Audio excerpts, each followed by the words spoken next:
So, obviously, I think as gamers, we're mostly used to a situation where we get new consoles every 6, 7 years. I think back in the day, it used to be a little bit less than that. I think it used to be 5 to 6 years, but now I think with the way things are, it's really a little bit longer than that. And unfortunately, I think what console makers have going against them right now is just, in my opinion, I know a lot of people will probably disagree with some of this statement, but is that there's a lot of people that haven't upgraded to the newer platforms yet. I mean, we've seen various reports from PlayStation that they still have almost half their users are on PS4, and apparently there was still a good contingent of users on the Xbox One because there just wasn't something, enough things to drive people to buy the latest consoles. And so, it's a weird situation to be in.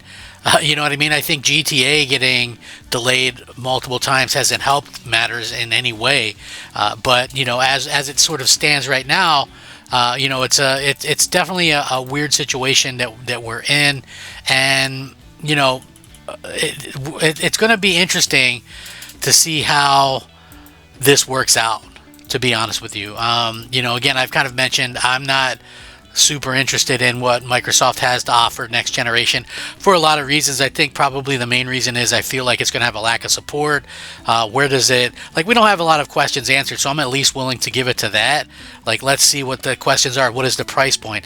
If it's something over $1,000, then it's a no for me. If it's literally just a PC, then it's a no for me. If it's something where you have to mix with PC players and you're forced to do that without the option to turn off crossplay, it's a no for me. If it doesn't have a physical disc tray, it's a no for me. So there's a lot of things that would be like a no for me, then there's still a lot of questions to actually ask in terms of what to expect. But anyway, this leak that came out is very interesting to say the least, and I feel like people, there could be still some people that are interested in it. I'm not sure 100% why, but worthwhile talking about. So anyway, according to this, AMD is actually saying that the next Xbox could launch in 2027. The CEO of AMD has hinted at a new Xbox could launch in 2027. So if that turns out to be true, the next generation Xbox could be here sooner than expected. It looks like the next gen Xbox could be happening in the not too distant future. I mean, it would still be almost 2 years away.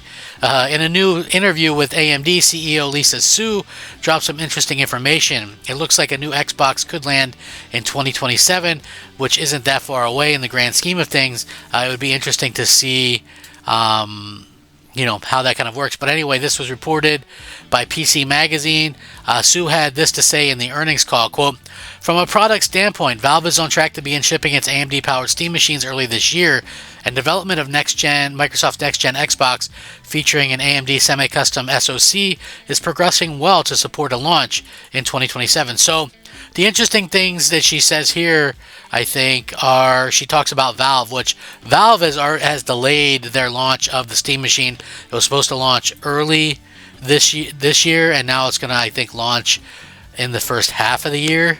So I think that is a little bit of a delay, and obviously, like, the prices and stuff like that are something that a lot of people are going to try to talk about. So the Steam machine is rumored, the one of them, the more the one with more memory and stuff like that is supposedly going to be over $1,000 or right around that point. And these things are less powerful than a regular base PS5 and less powerful than a Xbox Series X.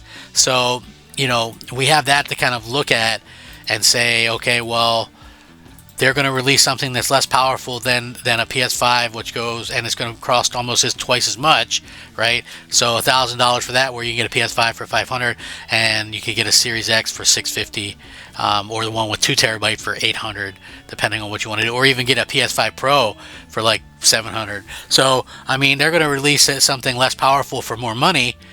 And I think whatever Microsoft releases next is going to be quite expensive. So, like, I'm actually very interested. I know people think I've written off Xbox completely, and I haven't. I'm interested to see how they handle things, especially like you just raised Game Pass prices, but $10 of this price that's in the Game Pass is what people are paying to play online. But if you're just releasing a PC, how can you pay, still have people pay to play online?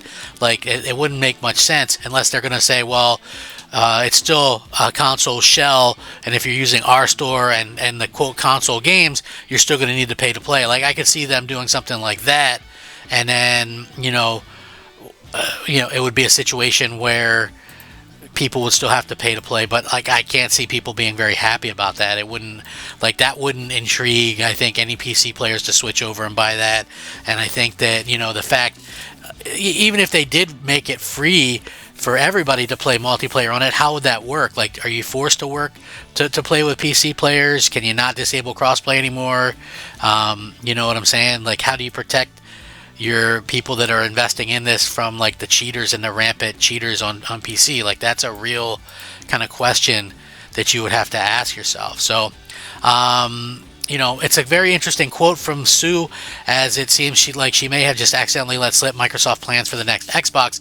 Obviously, Microsoft has not come forward about any of this, so take it with a pinch of salt until it does. However, this does corroborate earlier reports from Jez Gordon back in March. Gordon revealed that Microsoft had its team hard at work on a range of new hardware options like the Ally, new controller options, and of course the successor to the Xbox Series X and S. He stated back then that the new Xbox was aiming for a 2027 release. Speaking of Gordon, he has recently come out and said that the earliest we can expect the new Xbox to release is late 2027. He also wonders if late 2027 will give Microsoft enough time to get everything lined up that it needs. Thus, the new Xbox might not come out until 2028 or beyond. Regardless of all these reports on corroborating each other, it does seem highly likely that Microsoft is targeting sometime late 2027 as the year that we get a new Xbox. It'll be interesting to see what they come up with, what the features it'll have, because you have to sell people on something that has no exclusive games, right? Like, that is what is the selling point for this thing going to be? And don't tell me Game Pass, because if this console is $1,000, $1,200, $1,300, $1,400, you're telling me that the reason to buy this thing is to be able to pay another almost $400 a year, buy this thing for, let's just say, $1,300 after tax, spend $1,300 on that, and then spend another $400 for a year of Game Pass, right? That doesn't make sense to me as a good deal. You know what I mean? So, like I said, it should be fairly interesting to see what they're going to be doing in terms of getting the Xbox actually out there. On the flip side, it's just going to be, it does feel sort of like we're just getting going with some of the current gen stuff. I know some people probably will agree with me. If we thought people were slow in adopting current gen now, I can't imagine what the thought process would be when, what the thought process is going to be for, later on down the road with that, right? Like, people already don't feel like they got their money's worth. And, I can 100% see that, and I can see both ways, right? Because, like, I own a PS5 Pro, and so, but I'm the first to admit that Sony hasn't really done anything to warrant, much to buy their platform. Like, that's just how I kind of feel about it. So I do feel like that the Xbox Series is a bit of a, I don't want to say letdown. I feel like it's wasted potential. They could have really done something special with that, and they could have really got people into it if they just had believed in themselves. But it's like, you could tell from leaked emails and things like that we saw that they didn't really believe in the Xbox. I mean, there were certain points and times where, they kind of admit that. And, for me anyway, it's interesting because when you look at what they've done and how they've handled things kind of poorly. And to me, I know people go, oh, well, you should really get over it, or whatever the case may be. It's hard to kind of get over it. If you go back and look at what they did and how they handled the announcement of the Xbox Series X and S, they announced the buyout of ZeniMax the day before pre-orders went up for their console. So, that's, to me, very telling and kind of funny You know, I mean, obviously they did that because they wanted people to pre-order, and it worked because I pre-ordered one based off of that, right? Like I was gonna wait. It was going to be the first Xbox that I didn't buy day one, and then I was like, "Whoa, they must be really serious because they're buying Bethesda, and all the future, you know, games are going to be exclusive." You know, boy, was I fooled. But anyway, what do you guys feel about this? Are you interested in the next Xbox? Let me know. Rack 'em up. Crap Gamer out.